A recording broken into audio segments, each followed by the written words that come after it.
Di planet kita seperti bawang bombay dengan banyak lapisan berbeda. Saat ini kamu sedang menembus kerak bumi. Ini seperti cangkang telur rebus, tipis dan keras, dan juga kurang dari 1% ukuran bumi. Di kedalaman 0,6 meter, kamu bertemu dengan hewan penggali. Tikus mondok dapat membuat terowongan lebih dari 18 meter per hari. Hampir 3 meter ke bawah, kamu akan terkejut. Apa itu?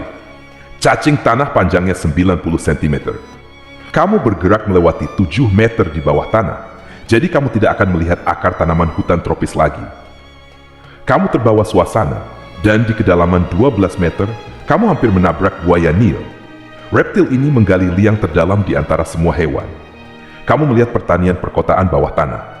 33 meter di bawah permukaan, mereka menanam sayuran dan tanaman herba di sana. Di kedalaman 122 meter, kamu masih menemukan akar pohon. Tapi itu akar terdalam yang diketahui. Akar itu milik pohon ara liar yang tumbuh di Afrika Selatan. Hampir 155 meter di bawah tanah, kamu akan menemukan kamar hotel. Ah, itu salah.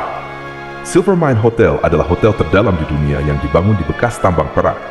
Di kedalaman 286 meter, kamu melihat terowongan jalan raya. Itulah terowongan ikon di Norwegia yang melintas di bawah laut. Saat berada hampir 396 meter di bawah permukaan, kamu mencapai dasar sumur air. Sumur beding dinding di Inggris adalah sumur tradisional terdalam di dunia. Itu dibangun untuk menyediakan air bagi rumah sosial. Di kedalaman 1.600 meter, tekanannya mencapai 330 atmosfer. Itu seperti 4 gajah bertumpuk di kepalamu atau 2 panda yang menyeimbangkan diri di ibu jarimu. Kamu melihat cacing kecil hidup di tambang emas saat kamu berada lebih dari 1.220 meter di bawah tanah. Pada tahun 2020, konser terdalam di dunia berlangsung di kedalaman 1.890 meter. The Safe Button Boys tampil di tambang Files Kristen di Kanada. Kamu bergerak lebih dalam dan melihat tambang emas Homestake hampir 1.520 meter di bawah permukaan. Sebelum ditutup pada tahun 2012, lubang ini adalah tambang emas terdalam dan terbesar di Amerika Utara. Pada tahun 1965, ilmuwan berhasil mendeteksi dan menghitung partikel subatom kecil dari matahari. Itu terjadi di laboratorium yang ada di dalam tambang. Sedikit saja lebih dalam, suhunya menjadi sangat dingin. Itu ibun abadi, lapisan tanah beku permanen yang tebal dan tidak menghangat bahkan di musim panas. Ini sebagian besar terjadi di daerah kutub. Yang paling tebal ada di Siberia Utara, sekitar 1980 meter di bawah permukaan. Kamu masih bertemu dengan beberapa makhluk hidup. Itu adalah springtail, serangga kecil tanpa mata yang hidup di Gua Krubera yang sangat dalam di negara Georgia. Di kedalaman hampir 2190 meter, kamu mencapai dasar Gua Voronya di Georgia. Itulah gua terdalam di dunia yang telah diketahui. Jika pernah berada di tambang Kidd Creek di Kanada pada bulan Mei tahun 2005, kamu pasti pernah mendengar siaran radio yang paling dalam. Itu terjadi di kedalaman hampir 1.502 meter, lebih dalam daripada Gua Voronya. Lift poros tunggal terdalam di planet ini mencapai 3.110 meter di bawah tanah. Hewan multiseluler terdalam yang telah diketahui hidup di kedalaman 3.600 meter di tambang Tautona di Afrika Selatan. Itu adalah cacing kecil, tapi sangat kuat dan dapat mengatasi suhu ekstrem serta dehidrasi. 6,5 km di bawah tanah adalah kedalaman rata-rata kerak samudra. Itu bagian dari kerak bumi yang terletak di bawah samudra, jauh lebih tipis daripada kerak benua. Di kedalaman yang sama di Tiongkok Timur Laut, kamu bertemu dengan mikroba terdalam yang telah diketahui. Kamu akan melihat bagian bawah lubang buatan terdalam saat kamu turun ke kedalaman 3.660 meter di bawah permukaan. Lubang bor super dalam kola hanya berdiameter 23 cm, tapi tekanan di dasarnya sama dengan 4.000 atmosfer. Itu seperti 54 gajah bertumpukan di kepalamu. Lebih dari 14 km di bawah permukaan, kamu akan berada di genangan batu cair yang sangat panas. Itu adalah ruang magma supervulkanin Yellowstone di bawah Taman Nasional Yellowstone di Amerika Serikat. Kamu menggali lebih dalam. Jika terus seperti itu, kamu mungkin akan segera menembus kerak bumi.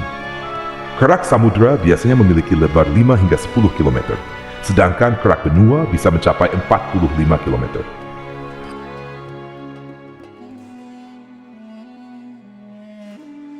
Di beberapa tempat, kerak samudera lebih tipis. Ia jauh lebih padat. Itu sebabnya ia mengapung lebih rendah di mantel daripada di kerak benua. Bagian paling tebal dari kerak bumi terletak di bawah pegunungan. Akar gunung tidak sepadat pegunungan itu sendiri. Jika kamu meletakkan bahan pembuatnya di atas air, itu akan mengapung seperti gunung es. Semakin dalam kamu pergi, semakin panas. Geraknya dibatasi mantel.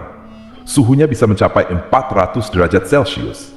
Kebanyakan oven batu pizza hanya bisa memanaskan hingga 260 derajat Celcius. Namun, kerak bumi adalah bagian terdingin di planet ini. Di kedalaman sekitar 29 km, kamu mencapai batas antara kerak bumi dan mantel atas bumi. Mencengangkannya, di sana tekanannya mencapai 10.000 atmosfer. Itu seperti lebih dari 130 gajah yang menyeimbangkan diri di kepalamu. Mantel adalah lapisan panas yang membentuk 2/3 dari seluruh massa bumi dan 84% dari volume bumi. Tebalnya 2.900 km dan merupakan campuran besi, silikon, magnesium, oksigen, dan Play-Doh. Yang terakhir, yang lebih dekat ke bagian dalam mantel bertekstur semi padat seperti permen karamel. Hal paling menarik yang kamu lihat saat pergi melewati lapisan ini adalah berlian. Ahli geologi sebenarnya percaya bahwa semua berlian yang kita tambang hari ini terbentuk di dalam mantel. Lalu, sekitar 1 miliar tahun yang lalu, berlian dibawa ke permukaan oleh letusan gunung berapi. Bagian atas mantel, bersama dengan kerak bumi, pecah menjadi potongan-potongan besar dan menyerupai kepingan teka-teki raksasa.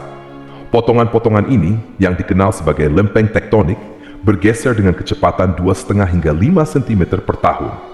Saat bergerak melewati mantel atas, kamu merasakan suhu mulai naik dari 480 derajat Celcius hingga 870 derajat Celcius.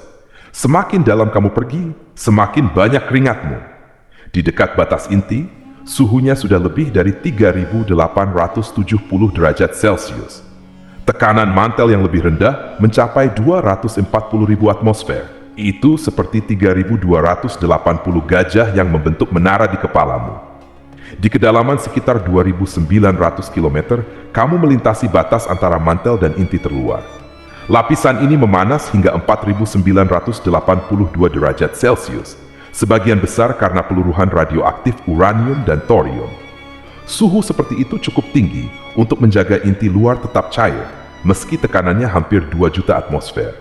Itu tetap belum cukup kuat untuk membuat besi menjadi padat kembali.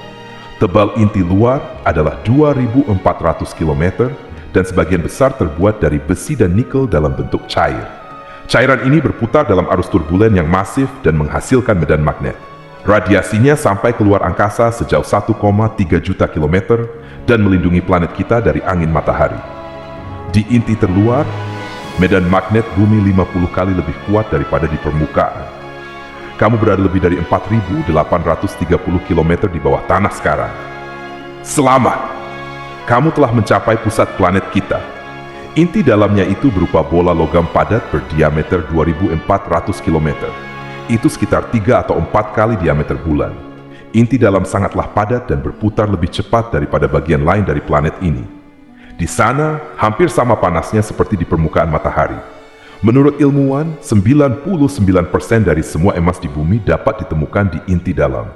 Pembentukan inti dalam membutuhkan waktu sekitar 500 juta tahun. Itu artinya lebih muda dari beberapa bagian kerak. Ada juga teori bahwa mungkin inti dalam punya inti. Jika ada, hampir seluruhnya akan terdiri dari besi. Sekarang, bagaimana cara kamu bisa keluar dari sana? Aku tidak tahu. Sampai jumpa lagi. Hey, jauh belakang Bob Hart ini, klik tombol suka. Sedikit data palut meme.